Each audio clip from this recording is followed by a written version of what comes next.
Hello friends, आज रूपचंदा माछर spicy fry आपनालोকক देखुৱাম। माछते हालधि निमख साনি ललो। এতিয়া কি কৰিম, ইয়াত এই কেঁচা জলকীয়া, নহৰু আৰু অলপ সৰিয়হ পেষ্ট কৰি লৈছোঁ। এইখিনিও ইয়াত মিক্স কৰিম আৰু তাৰ আগতে প্ৰথমে নেমু অলপ কাটি চেপি লওঁ।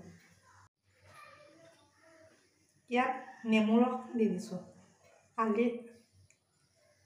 আজি বেটিয়ে অলপ স্পাইসি মাছ ফ্ৰাই খাব বিচাৰিছে, সেইকাৰণে নেমু ৰস দিছোঁ আৰু এই জিৰা, ধনিয়া, তাৰপিছত কেঁচা জলকীয়া, নহৰু, সৰিয়হৰ পেষ্টটো ইয়াত মিক্স কৰি দিছোঁ আৰু জিৰা, ধনিয়া সেইখিনিও দিছোঁ। সেইখিনি চব সানিম আৰু তাৰপিছত ইয়াত কি কৰিম, বেচন অলপ দিম, চাউলৰ গুড়ি অলপ দিম, অলপ সানি থৈ দিম।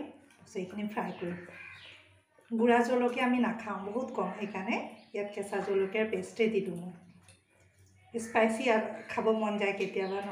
বেটিয়ে ক'লে মম্মী আজি মাছ ফ্ৰাই কৰা অলপ জ্বলাকৈ ধুনীয়াকৈ। মই ভাবিলোঁ এনেকৈ আজি বনাম। চাউলৰ গুড়িও লৈছোঁ, বেচনো লৈছোঁ, চব এতিয়া সানি অলপ সময়ৰ কাৰণে থৈ দিম। তাৰপিছত তেল গৰম কৰি তাত ফ্ৰাই কৰি এইটো দি খাম আজি। আপোনালোকে এনেকৈ বনাই চাবচোন। 10 মিনিট এই যে মাছ সানি থৈছিলোঁ যে চব মছলা চছলা দি ঢাকি থৈছিলোঁ আৰু ইয়াৰ গোন্ধটো যে খুব ধুনীয়া লাগিছে, মানে টেঙা জ্বলা, নেমু টেঙাও দিছিলোঁ যে। বেটিয়ে মোৰ কিন্তু খুব ভাল পাব খাই, মোৰ অনুমান হৈছে দেখি।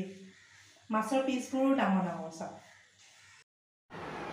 কেৰাহী গৰম হোৱাৰ পিছত তেল দিলোঁ, তেলখিনি গৰম হৈ গৈছে। এতিয়া সানি ৰখা মাছবোৰ ইয়াত এপিচ এপিচকৈ দি ফ্ৰাই কৰিম।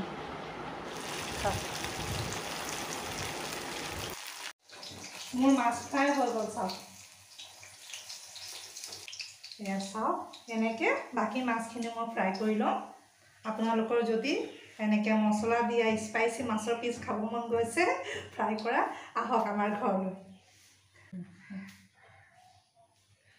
বাকী মাছখিনি এতিয়া ফ্ৰাই কৰিম বাৰু। আপোনালোকক মৰম চেনেহ দি থাকিব দেই। Thank U.